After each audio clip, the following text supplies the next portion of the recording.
Good blessed Tuesday, July the 2nd, 2024. Time being 10:58 a.m. I greet all human beings all around the world. All around the world. All around the world. All around the world. With the universal greetings of peace and the blessings of God be with you. It doesn't matter what your political, philosophical, personal, nor your religious belief may be. It doesn't matter whether you're the richest to the poorest person on the face of this earth. It doesn't matter whether you the proclaimed toughest to the proclaimed weakest person on the face of this earth. It doesn't matter if you're my family, friends, nor my proclaimed enemies. It doesn't matter whether you like me or anything that I say or do. That's your prerogative. You have a First Amendment to the United States Constitution. Freedom of press, freedom of speech, freedom to protest, freedom to gather, and freedom to associate. I always give you a heads up and check with your local parole and probation officers or your local law enforcement agencies if you on probation or parole to see if you are allowed to or permitted to associate with other individuals on probation or parole or felons. You see these flags? I had family members and friends that fought in various wars, starting from World War II with my dad. May he rest in peace. Two of his uncles, my great uncles, fought. I don't know which war, so it had to be either the, I don't know if it was the same war he fought in or not. But then his brother fought in the Vietnam War. Not the Vietnam War, the Korean War. And my cousin, who got killed in the Vietnam War in 1970. And many of my friends, David McGowan from Cabrini Green, his brother Henry, also known as Boo McGowan, Roger Carroll and his brother Raymond Carroll, also known as Fats, Donnie Elsie, Frank Huxon, and many other individuals here in Charleston, Missouri that I know. But the reason what I'm saying this here, they fought standing up for this flag, but here in Charleston, Missouri, Mississippi County, sometime I wonder if this flag really stands for people of color. And if you're not some of the ones that are treating me and my family and other families of color, discriminating against us, bringing racism against us, injustice against us, corruption and cover-ups, then don't let it bother you. But I'm gonna show y'all a video from, I believe, from September of 2021 for Labor Day. You gonna hear 14 minutes of individuals that you think serve and protect you with badges, individuals that's county commissioners, individuals that's police chiefs, individuals that call themselves a part of Ministry of Lions, individuals call themselves NAACP presidents, individuals that call themselves preachers. You're gonna see a lot of them being questioned.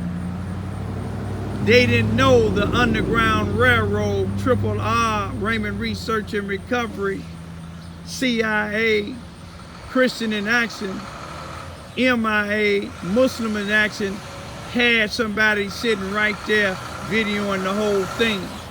But I want you to listen to these lies. These individuals calling these a group of blacks gangs. I don't know if they're gangs or not, but I want you to look at the behavior of them individuals. Listen what this here Sheriff Brenton Farrow said when he asked the question, why you think this happening? He said it's a cultural thing. In other words, it's a black thing.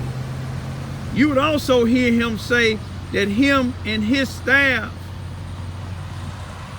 they be on foot patrol in our area, southwest side of Charleston, Missouri, 99% blacks. That's a lie, and the truth ain't in it. You hear Rodney Jones, who was the NAACP president there, individual that's on the zone committee of the city of Charleston, Missouri, doing nothing but buying up property and ain't doing a damn thing for the black community. You would hear him say, when things happen in the black community, they don't just talk to the individual that committed the crime, but they talk to the victims. I want y'all to ask all them people in that place, how many of them talk to the victim of Lester Gillespie, who Lester Gillespie committed a burglary and a battery against a 30-something-year-old black female on December the 7th, 2022 at 603 Lee Street, when she had her 2 minor daughters there. He was renting a house to her illegally now. The house wasn't fit to live in, but the city didn't care. They let Lester Gillespie and Rodney Jones buy up land all over the place as long as they misusing black people in the black community. But you would listen to a white sheriff deputy by the name of Nicholas Pratt, who left the Mississippi County, Charleston, Missouri, Mississippi County Sheriff Department up under Brenton Farrow's regime because of the fact he handcuffed Lester Gillespie and took him down to the Sheriff Department to have Lester arrested, and he made out a report. Brent Farrow made him unhandcuff Lester Gillespie and disbanded the report. Nicholas Pratt left, smart man. But listen to all these lies that they tell, and you ask me how many times any of them been down to any of these shootings that's been happening in the black community. Pay close attention, get your notebooks out. Listen to this girl scream. Listen to, she say, stop it, stop it. And Lester Gillespie said, I can call Brent Farrow. I work for him. I'm going to leave it at that, y'all. This is Charleston, Missouri. All these people that you gonna look at in this video, this 14-minute video, they not standing up for the law. They breaking the law. The Ministry of Lying don't mean a damn thing to the black community. The NAACP don't mean a damn thing to the black community. Rodney Jones and his pastor that got up and spoke don't mean nothing. And listen to Arthur Cassell, another preacher.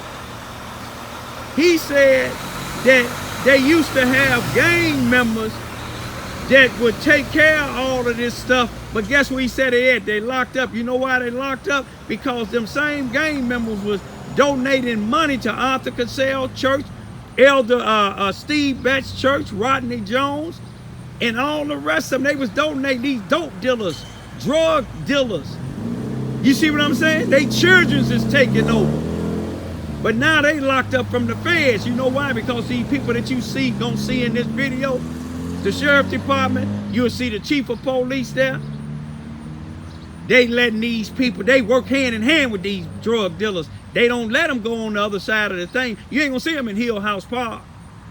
You ain't gonna see them in the predominantly white neighborhood. They let Lester Gillespie and his wife and daughter live over there because long as the more blacks that they misuse and abuse, they'll let them get another building. Take a look at it, y'all. Get everything you need, sir. Is there anything else that you needed? I'm not leaving my property until we go leave together. Is there anything else? I don't even trust her with you. Is there anything else that you? Okay, why don't you trust her with me? First of all, hold on, wait, stop. You did. This is my house. You own the house, but you rent it, sir. Stop it. Listen to me, man.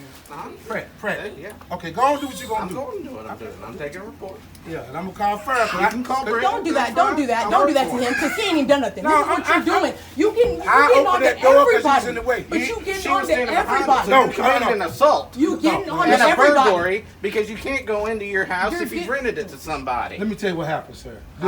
You barged into the door. I seen it. The door was open. Y'all stop. The door was Yeah, the door closed. was open, but she was And standing she was behind it, standing right there. pushed it open. And I asked her, we coming in. Pushed it You open. said she was a Now we sheriff. can do this. You can leave, or you can go to jail with me. How about that? Sir, listen to me, man. Okay. Last but not least, where's all these preachers? Where's all these religious people at? Why would a man have to sleep outside around the library, y'all? Tell me why. Why? You know why? Because these churches, these so-called preachers, that's why I don't go to church. They don't care about these people. All they care about is money and lust. God bless this guy. Find him a place to stay. Peace, Or you peace. think you're tough by pulling the trigger. You think you're being a man. This group is 17 to 20 something year olds. We have two little gangs in Charleston, the JBM gang and the CNH gang.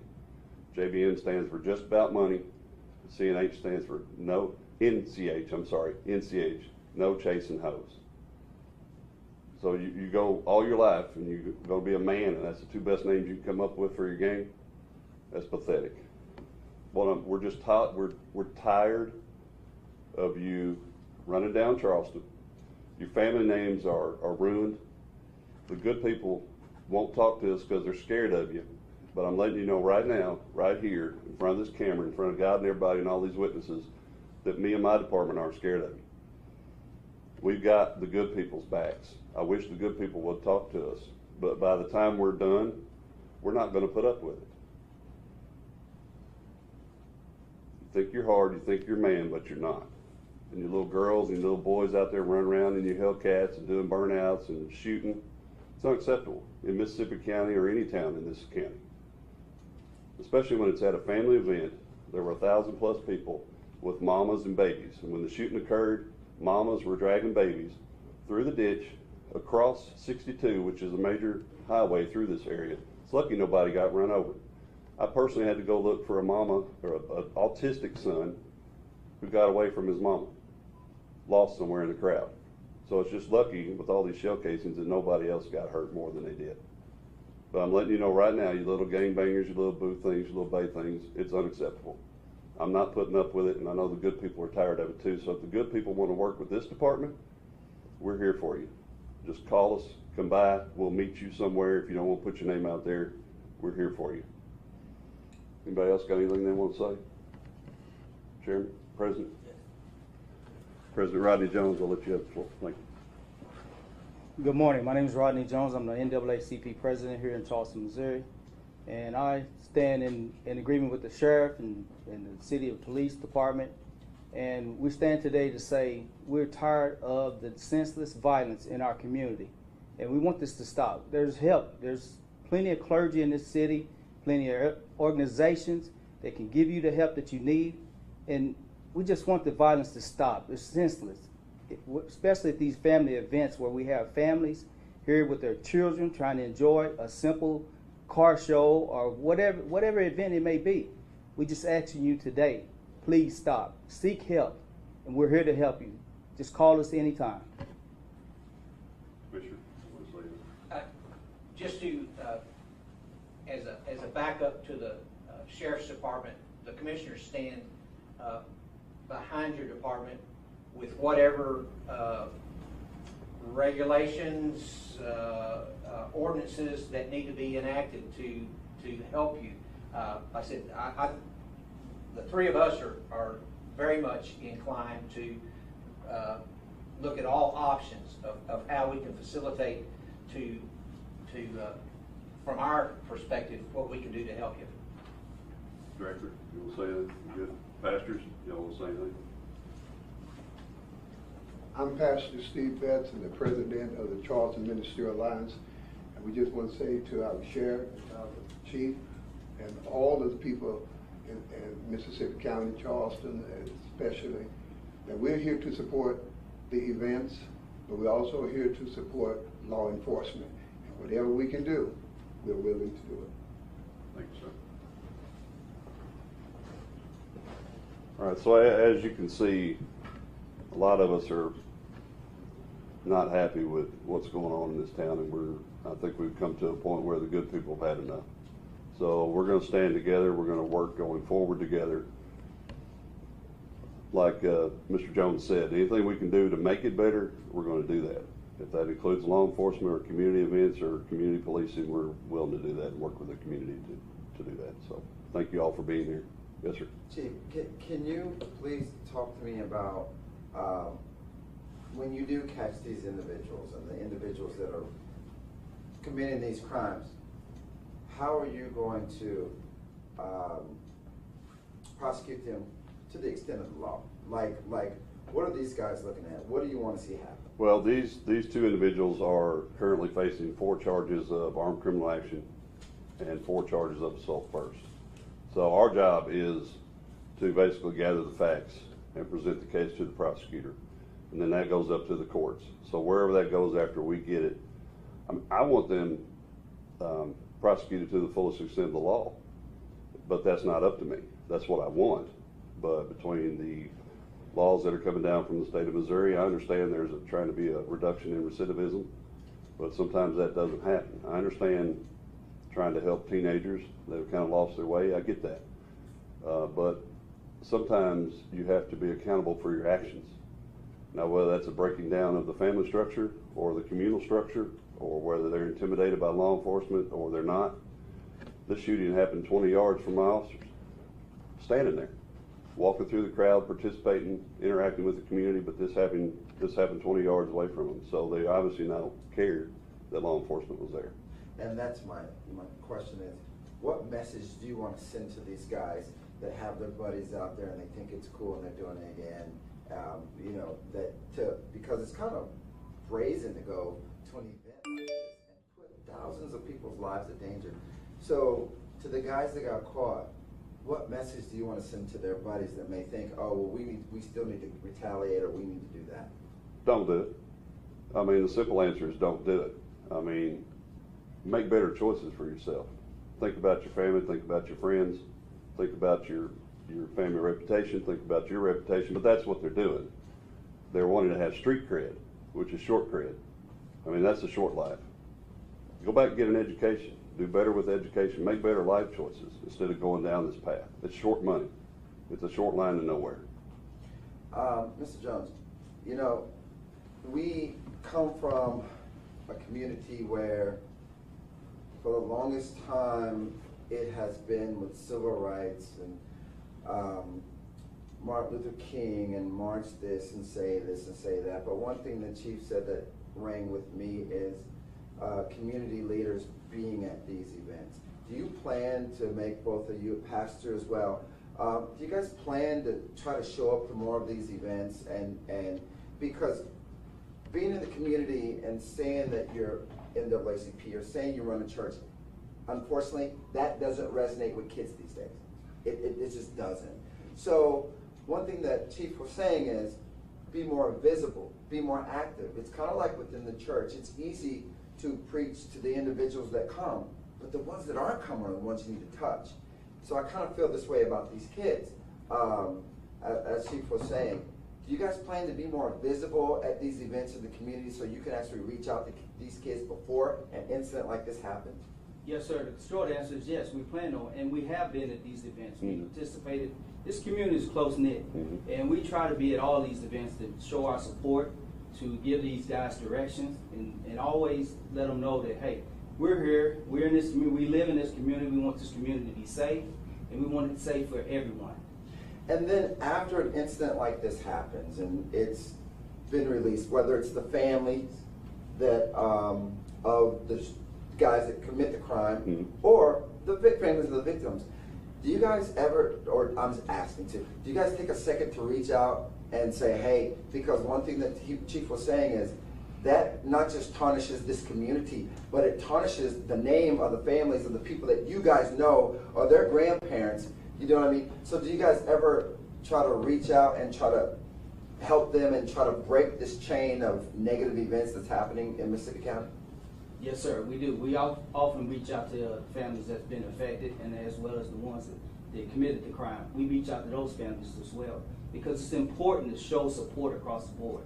You can't just go about thinking that, you know, look at the victim, look at the person that committed the crime and not look at the victim as well.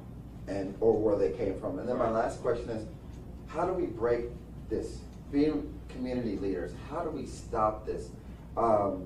Chief is playing to say, hey, let me do my job. If you have a problem, come talk to me, come see me. That's what I'm here for.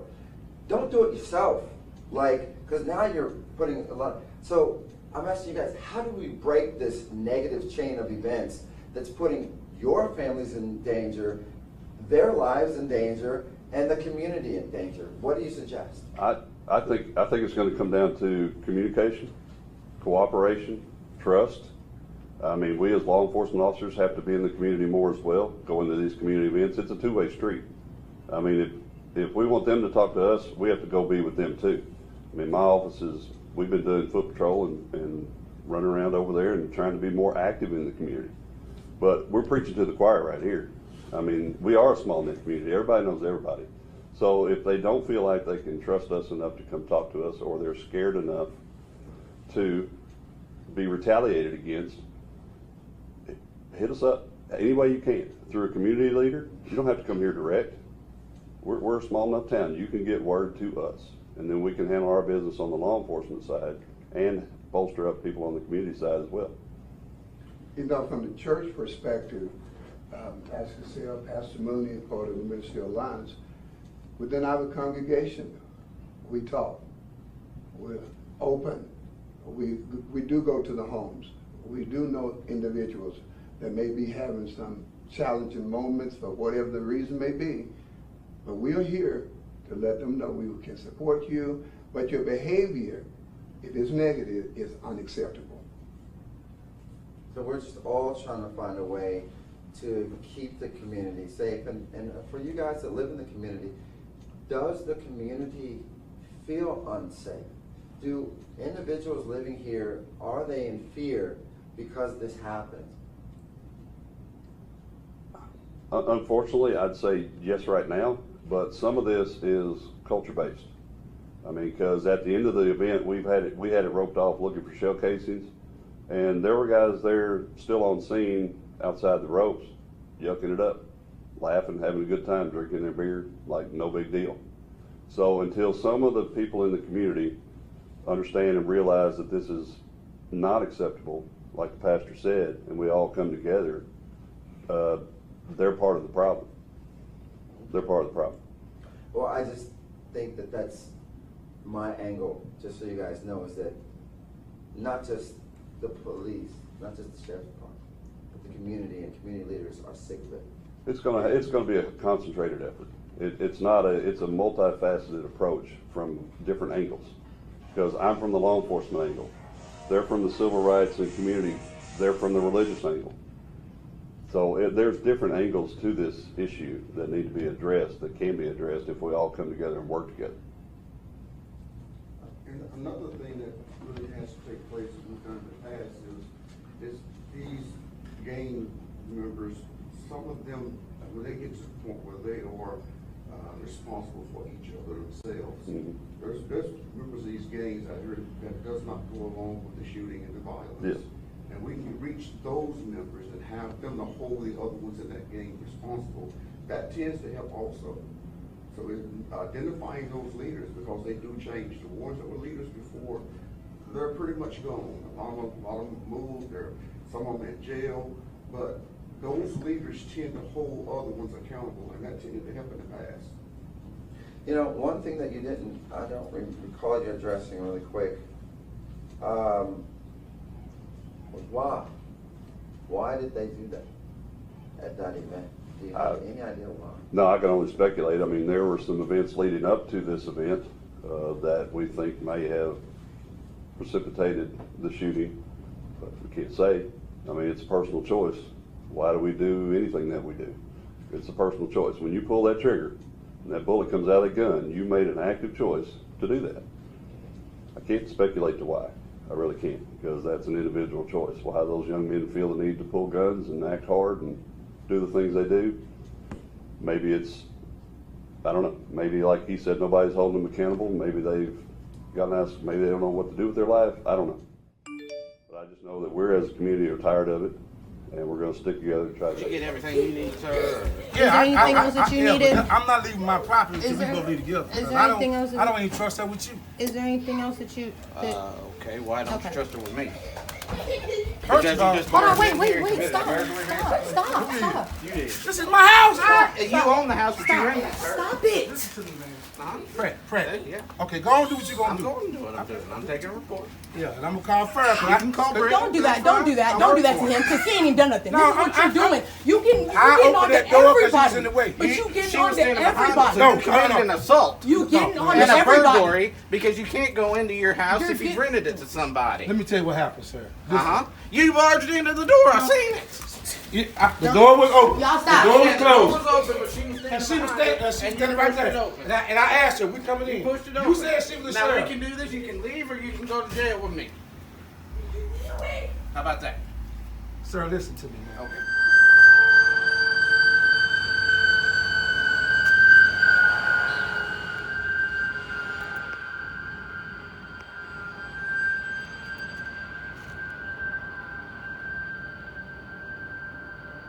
It's my type of work, y'all. Saving lives.